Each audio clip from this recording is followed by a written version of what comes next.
if you're surrounded by people who don't believe the resurrection to be a good thing, if you believe that the resurrection of the body can't even happen, these new Christians in Corinth were being bombarded on all sides saying that this belief of the resurrection that you believe is good can't possibly happen.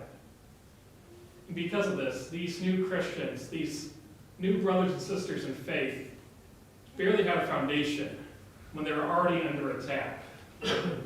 And it makes sense that these Corinthians started to weave together their new faith with the influences of the old culture. And they started thinking that Jesus didn't rise physically, but just spiritually.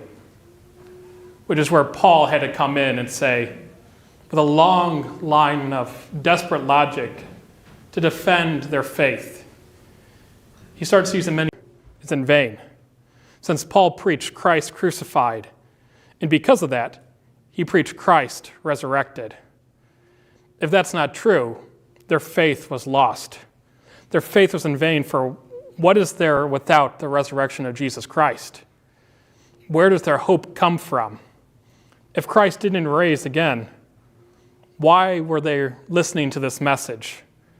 If Christ's physical resurrection for us today as Christians of 2022, he's writing to us as the Christians in the United States and of Dryden, Michigan. This letter still applies to us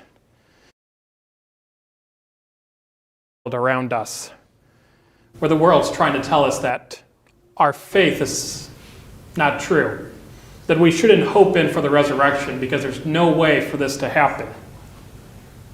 Because like Corinth, we are surrounded by people in this world who are trying to influence our thoughts and our beliefs. Medicine teaches today. But the issue is that